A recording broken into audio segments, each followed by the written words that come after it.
Writing a book can seem daunting, even with AI over there to kind of help be that crutch for you. Writing a book can seem really, really scary. And okay, do I have to reach out to publishers? Should I self-publish? How do I even get on Amazon? As somebody that really was afraid of writing a book, I have to say it was one of the best things I've done for my business. Well, other than starting this podcast. But writing a book changed the game for me and my business. And I've noticed that a lot of people might have that on their bucket list of something that you want to do.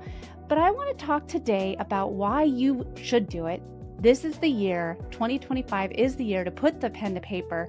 And I have somebody that is going to be the perfect partner for you and answer all the questions that you might have about writing a book and if it's something that you should do for your business. Welcome to Rocky Mountain Marketing. I'm your host, Katie Brinkley. Join us as we dive deep with the world's leading digital marketing experts every single Tuesday. It's all about giving you the strategies that are working right now, directly from those who are making an impact. With my 20 years of experience, I'm here to help you navigate the world of digital marketing. Whether you're looking to sharpen your skills or transform your business, you're in the right place. Let's get started on today's journey to success. So today's guest is none other than Matt Briel, and he is, I was going to use your intro that you gave in the podcast booking form. Well, no, it's not that it's too long, but I just have to say, you're one of the nicest people that I've ever met. You're so soft-spoken, and every single time that we talk, I'm like, man, that is so... I can tell the intentionality behind everything that comes out of your mouth. And I'm sure that's probably not I have to listen to this episode because Matt's really nice. But he's been doing this book publishing thing for over 18 years. And he actually is the vice president of marketing and communications for Lulu.com and Tilt Publishing. And for those of you listening, they're like, wait, did you just say Tilt Publishing? I did. They're the company that published The Social Shift. And Matt and I were able to work together for publishing The Social Shift. And we've actually worked together for some of the clients at Next Step Social who have published books. A number of my friends have gone through Tilt Publishing. And every single time that someone says, I've kind of wanted to write a book, I always send them to Matt because Matt, you have the answers and I don't. So thank you so much for joining me on Rocky Mountain Marketing today. Thank you. That was very nice of you. And I would say that by now you probably should have all the answers too. As much as you've actually talked about it or gone through the process with us, or the sheer volume of people that I think you come into contact with and have become an evangelist for publishing just like us. So, but thank you. Well, yeah. And let's start at exactly what it is that the Tilt and Lulu does, because before I dive into the questions, because I think that, well, in my opinion, what Tilt Publishing has done is made it a seamless way for people who maybe have always wanted to write a book, make it happen and make it look amazing in the process. But what would you say Tilt Publishing does? Well, I like your version better than what I'm about to say, but I'll go ahead and give you our version too. But you're right. I think when Lulu acquired the Tilt brand a few years ago, we did that partly because we had already been trying to serve the creator audience and solopreneurs and small business owners. And we were continuing to see a lot of the struggles they were having with not only other things, but things like, publishing a book. It takes time. You've done it. No matter what we say or what marketing spin we put on it, there's no easy button for it. So some of the things that people struggle with are those things like editing, so they can put out a really good quality book, and cover design and things like that. And many of the people that we came into contact with, they have a little more time on their hands these days. Money than they do time. So really what Tilt Publishing is, it's a publishing services company similar to a hybrid publisher, but we focus specifically on nonfiction books, and we try to focus solely on the creator and solopreneur business audiences. And so for what I think is probably one of the lowest priced sets of packages in the business, we basically will take your manuscript in whatever form you have it in, preferably not on the backs of napkins, but we'll take Word docs, whatever that might be, and we do everything else for you to get you out to market. So we'll do the editing, we do the cover design, we do a lot of the formatting, we do the print copies. If you want paperback, hardcover, we set all that up for you. But the real differentiator, I think, and to follow our mantra, is that we'll help you set up to sell it directly from your website which I think is a very critical piece in publishing these days, especially for creators and entrepreneurs like you and the others who have used Tilt Publishing to keep all those profits, keep that customer data, and really maintain that audience you've worked so hard to build. So we're a publishing services company, and we focus on creators, nonfiction content, and small business owners. Well, and I want to talk about the direct to consumer sales aspect that you guys help with. But Mhm. before we get to that, I do just want to start. If everyone's sitting here and saying, like, well, why should I write a book? I don't know if I can write a book that's long enough. I don't know what writing a book is going to do for me and my business. What would you say is the biggest selling point or the biggest reason why someone, a business owner like me, maybe like a coach, a consultant, an attorney, a real estate investor, whoever, why should they write a book? Uh, the simplest answer is because most of the other people in your space that you might deem competitors or just other white noise won't. And so it's the ultimate differentiator. And then you could deep dive into that and say, well, as a differentiator, what do you mean? Well, it's going to help you establish authority if you don't have any yet. If you're early stage startup, if you're just a fledgling, solopreneur, you're just starting out, whatever that might be, you need to establish a little bit of authority and credibility. There's no better way than a book, first and foremost. But you can also use it for a lot of other things. And what I tell people mostly, and you'll probably be able to vouch for this, is that to me, a book, having published a book, is like one of the ultimate marketing assets. And so if you go into writing a book thinking, oh, I'm just going to try to use it to make money, wrong. Don't. Just stop. You can make money with books, and if that's your goal, you're going to go a different route. But if you're using it like you did and many others, again, for all those reasons, to establish authority, it's a lead magnet, it's all these other things that help you better position yourself in the marketplace, especially against others that might be operating in the same space as you. It's the ultimate differentiator. Yeah, I noticed that when I wrote my book, well, and I don't know if you're aware of this, but the whole reason why I wrote my book is because of our mutual friend, Joe Polizzi. And I saw him at a conference and I didn't know if he really remembered me because we'd met numerous times and he meets lots of people. So I was talking to him and I was like, yeah, I don't know if you remember me, blah, blah, blah. This is what I do. And he was like, yeah, of course I remember you. And as I was talking to him, I was like, yeah, well, I want to write a book and this is kind of what I'm going to write it about. And as the words were coming out of my mouth, it was formulating the idea. I had not really ever planned on writing a book, but here I was saying Well, it to that's a heck of Joe. a conversation intro then. Yeah, it is. And then he responded, well, Katie, if you write the book, I'd be happy to read it for you. And if it's any good, I'd be happy to write the foreword. I was like, huh, now I got to Now you write this have to, book. right? Yeah. And I have to say it's one of the best things that I've done for my business. With social media, it's so hard because a lot of the book's a year old now. And I'm like, well, it's about time for me to write a new one because so much has changed. But I think that the biggest hurdle was just the fact of writing it Hmm. and of me not knowing what to say. Yeah. And I know that a lot of people, I mean, it feels like there's more books coming out than ever before just because of AI, and anyone can write a book now, it seems. But you and I were talking before I hit record here, and you said, Justin Moore, who wrote Sponsor Magnet, A. Lee Judge, whose book is coming out, Alicia Barr, whose Black Sheep Sales Method, all these books behind me. I have a lot of Tilt Publishing books. They all were some of the best, well-written and I want to say like thought after, like the care that was put into them was so much more than I think what you've seen in the past. And I almost think it's because of AI is that people are going above and beyond with their writing nowadays. I don't know. Let's talk about that a little bit. I think part of that's definitely true. I think some of that, we won't know for sure until we're gathering more data, a couple more years worth of doing this.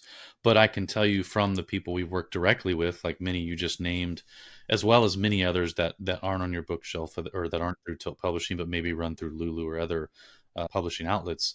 Absolutely, that's a big factor. And it's also part of the reason why brands like Tilt Publishing can exist.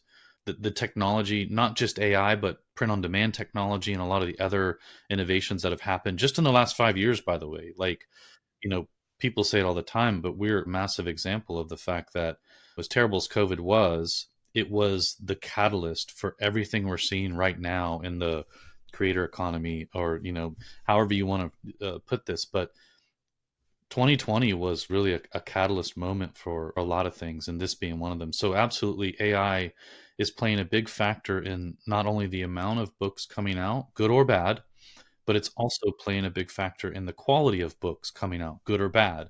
And so, you probably talk about this a lot. I do. I know Joe Pulizzi does, and so do many others out there. But using AI for the way that it was intended, I think, and with good common sense and genuine, like you said, genuine intentions, you can create very quality and thorough content. You can also use it to create a lot of crap, which is out there. But yeah, I think even for me, somebody who has always been involved in writing or publishing or literature, things like that, I always had a hard time getting started. And like you said, writing it is the hardest part. But for me, even just getting started was the hardest part. And even in college, I would sit until the last night before something was due, just struggling to get the outline done. If I could get the outline of something done, then I could crank out the rest, no problem. But getting an outline done for me was like pushing my car up a hill in the snow. Like it just, I don't know what it was. I used, ChatGPT, Claude, all of them. You can crank out an outline in seconds. And yeah, you might have to change a few things on that outline, but it's done and you're off to the races. And so for somebody like me, that's a huge game changer. And go beyond the outline. For some people, an outline's not a problem. Okay, you do the outline, but you might have trouble getting started on chapter 3, right? Crank out chapter 3 in one of these AI tools and then go back through and fix it, of course. Make it your own. Double check all the resources and the citations. But yeah, I mean, AI is for productivity. Using it for anything else is ridiculous. And when you apply that to something like publishing and then compound it with other technologies like print on demand or some of these other things that are out there in the market, there's absolutely no real reason or real barrier to entry for people like you and Justin Moore and Alicia Barr and all these other really smart people to create super cool books to further their business or their brands. Yeah. Yeah, and I love that you keep mentioning about print on demand because that was one of the things that I was afraid of is I was like, man, I have my office, but I mean, I don't have storage here really. My office isn't gigantic. I mean, I do have a nice little hutch over there, but at the same time, like I don't have a spot to store a ton of books. So let's just talk about how Lulu and the Tilt are a little bit different with the whole print on demand sort of model. Yeah, that actually stems from the ethos of our company. We're a B Corp, a certified B Corporation. So, we're held to a higher standard than a lot of just, regular businesses out there on purpose. We wanted to be a B Corp. And so we put a lot of emphasis around sustainability and things like that. When you're in the publishing industry, especially, then you should probably pay attention to paper and trees and stuff like that. When you're in the automotive industry, you should pay attention to some of those things that you utilize that deplete the environment of its resources and things. So for us, that's a big thing. And print on demand, not only is it smart for, I think today's entrepreneurs and publishers and things like that, because of just how quickly you can get information to market.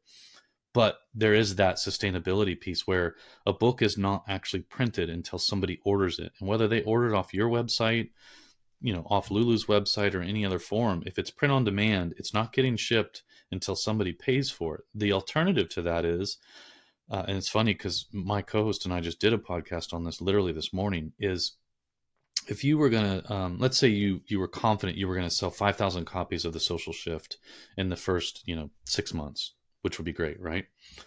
So your alternative there is you're going to go to what's called an offset printer, which is not a digital print on demand printer. It's what you would think of, right? Traditional printing, and that means they can't just print one book at a time or 5 at a time. They have to do thousands at a time. You would have to place that order for 5,000 books. You'd have to pay for them all up front, so you'd get a little bit of a price break, but you're fronting all that cash. And then more than likely, it's printed at an offset printer, typically in China or somewhere overseas. Then it has to be shipped over here on a container ship. And then it goes from a warehouse to you where you have to store them all either in your garage or you can pay for a fulfillment warehouse or whatever, things like that. So the alternatives to print on demand, they're just not keeping up with the times. And for, again, the audiences that we primarily serve, it's not very convenient either. Like you said, you don't want to rent a fulfillment warehouse and pay people to store your books and fulfill your orders. You don't want to put them in your garage.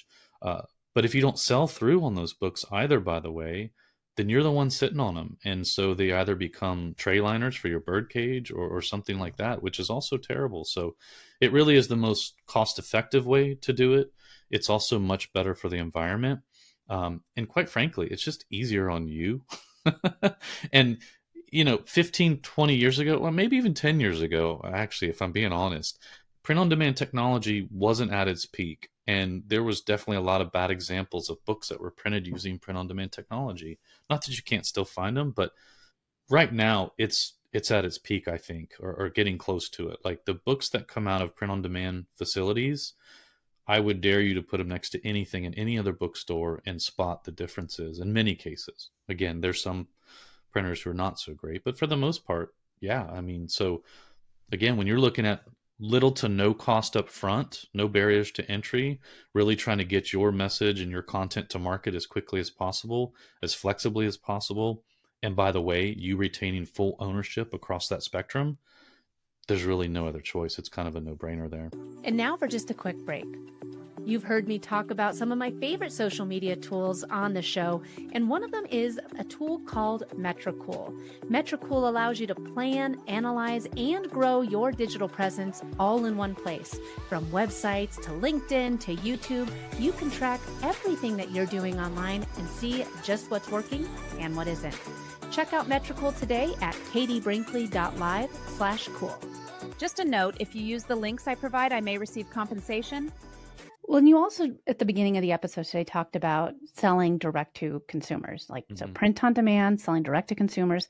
Someone might say like, well, wait, what does that mean? Does that mean I have to like take it, like order a box and take it with me everywhere I go? Like, how does this work if I want somebody to buy my book from my website? Don't I want to be on Amazon or all these other places? Let's talk about why selling direct to consumers with a print on demand publisher is such a, well, I'm going to say no-brainer. I'm obviously biased, but it's such a no-brainer for someone that might be listening. Yeah, that's probably one of the questions we get asked the absolute most for the most part. So I'll caveat this, or I'll say I'm known for being an anti-Amazon person. Now, that being said, is it smart for you to try to put your book everywhere? In some cases, yes. And so what you're referring to is what we call distribution. And so you could absolutely, even if you use Tilt Publishing, by the way, what you end up with is we'll give you the files to your book that we just made for you, and you can put your book anywhere you want. There's nothing stopping you. You have full ownership of that, not anybody else, not Tilt Publishing. So you could upload those files to Amazon and have them available on Amazon. It's not the worst thing in the world to do, right? Discoverability is discoverability. If you can get it, take it.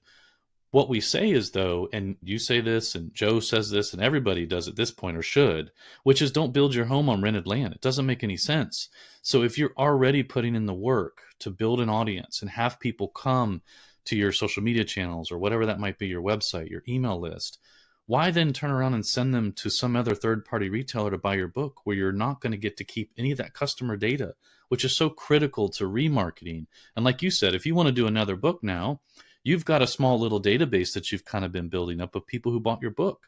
That's the first group I'm going to hit. That's my first segment, is people who've already bought my book, right? You don't have that when you sell on third-party retail sites. You did get the discoverability there if you're lucky, and hopefully they came and found you somewhere else. But if you're selling direct, that's a game changer because you keep all of that data and you now have that remarketing ability, and you get to build your own database. Because we all know this, Amazon was never in the game to do books or shoes or toaster ovens, or those were all just a means to an end, which was building the world's largest customer database, and they've succeeded. And so you should be building your own at this point. If you want to follow the Amazon model, that's the true Amazon model, is build your own customer database, and then eventually you can buy a $400 billion mega yacht like Jeff Bezos and then fly weird looking rockets to the moon if you want to. But do your own thing, build your own database. I'm not saying don't use other channels for discoverability, but don't send your hard-earned audience off to somebody else to capture that data and that revenue, by the way. So when we talk about selling direct, it is something like, for example, you probably have a website. We hope you do. But if you don't, that's okay. You can use something like Shopify. And we have a plugin that would allow you to set up your Shopify website and then essentially sell your book right from your website. So every book that's ordered off your website, the transaction happens on your site, right? Because you're using Shopify or something like that. You're capturing all the revenue and the customer data. The order just gets transmitted to us on the back end, and we print it and ship it all white labeled with your branding or whoever you are. And then we'll just charge you whatever the manufacturing cost is. You're keeping the full difference or the profit from that. So that's what we mean by selling direct. You can take a direct only approach. That's fine. If you've got a massive audience, yeah, take a direct only approach. You might not need Amazon's minuscule discoverability for the effort that's involved. If you're just starting out, put it everywhere, but anybody that's coming to you, don't send them away, keep them, because it's hard to build an email list, right? Everybody's working hard to do that. It's honestly a little bit easier to build a customer database, because if you're offering a product in exchange for money, something that's tangible, sometimes, believe it or not, that's easier than getting somebody to give you their email address. It's, and honestly, I'd rather get something in my mailbox out there than my inbox from somebody I don't really know. So we also like to joke, hit them in the mailbox, not the inbox. Yeah, it was really interesting to me when I saw the people start ordering my book, because I could see where they lived, or like see, oh, so and so just bought my book. Thank you so much. I could then send them a message and be like, hey, thanks so much for your support. Yeah. It's just like this podcast. Man, the people that tune in every week, I love you guys so much. I wish I knew who you were, And so but I don't know who the people are who are listening, just like you don't know who the person is that's buying it off of Amazon. Whereas when you sell direct to your customer on your website, you can see who those people are and build that relationship with them. Like I had, I think like maybe 4 or 5 people buy my book that live in Buena Vista, Colorado. And for anyone that is in the Colorado area, you're probably like, oh man, Buena Vista, that's a pretty small town. Yeah, I know. Crazy that 5 people bought my book there. Like, are they doing like a book club? Is there a big entrepreneurship community out there? Like, what's the deal? But now I can look at that and I'm like, I wonder if maybe I should go do a book signing at the, Buena Vista Library, because I know that I have an audience there, which I had no idea of before. So this, I think, is such a secret sauce, and it really is a difference maker, especially when we're playing on rented land with all of our marketing. So owning your list and owning that data is everything. And I do have to say, it's great because I get more when you buy directly through my website. I get more than if you buy it through Amazon or Walmart or anything.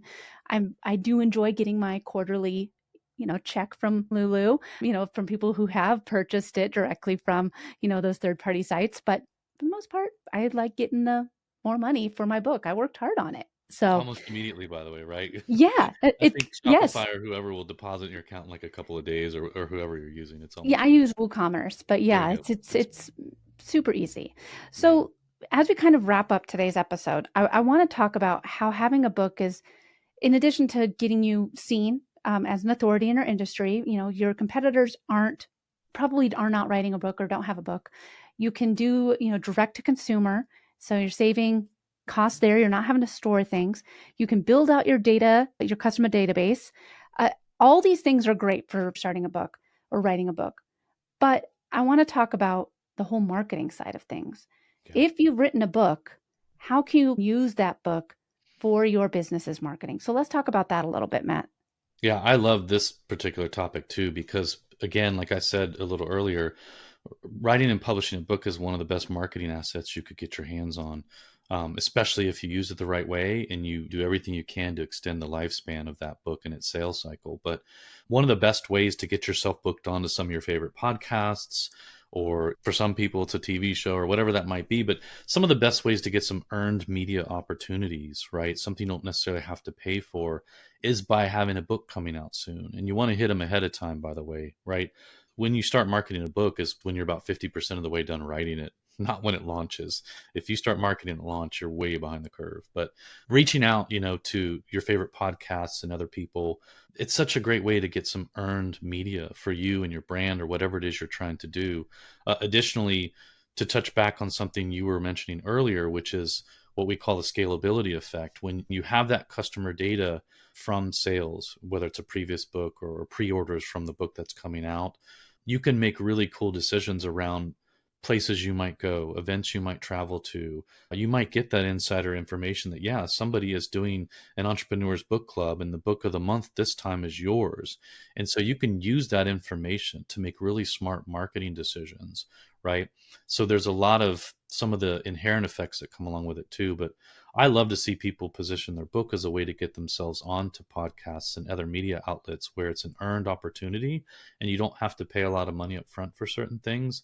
But beyond that, using a book is also a great way to break into other areas out there, whether it's social media or some other things where, prior to that, you might not have had what you felt was a really good foot in the door or a reason to go out there and talk or toot your own horn or however you want to phrase that. But my favorite is the earned media opportunities you get from a book, but there are quite a few others. Absolutely. Yeah, and honestly, by writing a book, it helped me solidify my core values, that my differentiator. The more time that I was spending on the book and writing, I started noticing different key themes. Honestly, that's how the 4-post strategy really came into fruition, is because I was writing about community, connection, this is how we are. And I was looking, when I was writing the book, at all of the key differences between these platforms. I was looking at data and what kind of content worked. And that's when I had my light bulb moment. You'll remember, Matt, like the chapter 8, the 4-post strategy, that was the last minute. Like I was like, we got to put this in here. This has to be in the book. And it all came because as I was writing this, I learned like, hey, this is something that's working, it's implementable, it's scalable, and it has to be in the book. And now I know whenever I go speak at events, whenever I want to talk with potential leads or clients, this is the core of Next Step Social. It's the 4-post strategy, and it's showing up with intention behind every single post. And I learned that because of writing the book. And now I have speeches on it and all sorts of things. I just was on TV a couple weeks ago talking about it. So, I mean, I think that for marketing, when you're writing a book, not only will you have more assets and different ways to leverage that you are an authority in your industry, it helps you become really clear on what your differentiator is. Yeah, you're forced to, right? Like you said. And I do remember that. And to point out, that's also one of the beauties of using something like a print on demand type of approach. You actually have that real time ability to change information and take it to market. When you're traditionally published, a lot of people don't realize this. Once you hand that manuscript over, it's not going to see market for at least a year to a year and a half if you're lucky. And so if you write on something like you do, like social media, marketing technology, these areas where things change daily, sometimes hourly, right? Especially now with AI in the mix, there are many occasions where you might need to change something, one thing in the interior file. Like, Twitter is now called X. And if Yep. you're one of those people who wanted to be, PC about it and go change your interior files, which we've had people do that, you can I do did that. that. And from that point on, every new file, every new book ordered will have the updated interior file. That's a great point, though, of being forced to take a holistic look at what you're doing. And like you said, you may find there are other niches that you didn't think about where you can go a little bit deeper and differentiate yourself because you were doing that work and doing that discovery. So it can be extremely helpful to that. And you mentioned a few other ways to market yourself. And I love, again, the earned opportunities. But we were talking earlier, too, before we hit record about CEX, the event Yep. that we run. There's a lot of people who really want to get into the speaking circuit, like getting on stage and talking about the things that they're passionate about or their business or their brand or whatever that might be. Many of these events, including ours, you're not probably going to be considered unless you've written a book. There's some that will take you or let you get on stage. But for the most part, if you don't have any examples of you speaking, or you don't have a book or some other way to establish that you're a subject matter expert or an authority on something, you're probably not going to be able to catch that break that you're looking for.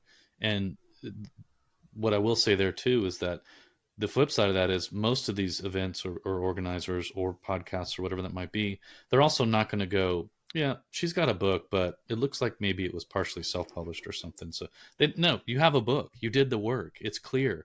You know what I mean? Like you have some expertise here. Let's talk to this person. So again, it's a wonderful marketing asset, and it's best leveraged, I think, that we've seen so far for earned media opportunities and anything else that you can potentially leverage to get your brand front and center. I love it. Well, Matt, I'm a big advocate for the Tilt Publishing. I'm a huge advocate, like you said, for CEX. It's one of my favorite events every year. And it's actually in August of 2025 this year. Normally it's in the spring, but it's moved to August this year. So I'm super pumped on that. For people that are interested in learning more about CEX and maybe attending that event, or if people are interested in learning about maybe publishing their first book or publishing another book using Lulu or the Tilt as a partner, what's the best way for them to get in touch with you and learn more information about these events? Yeah. And I think Katie's being a little bit humble, but Katie's also speaking at CEX this year. So if you don't care about any of the other stuff, or you don't want to hear me rambling on anymore about books, come see Katie speak at CEX, and I guarantee you'll have a fun time. But you can find more information about CEX at cex.events. Lulu, which is just straight up self-publishing, so slightly different than Tilt Publishing, but nonetheless, Lulu is a print-on-demand self-publishing company, and we're the best. Lulu.com, super easy, right? Best URL on the planet. It made my job very easy as a marketer. That's a joke, by the way, because we constantly had to fight with space from Lululemon and others on Google. It's terrible.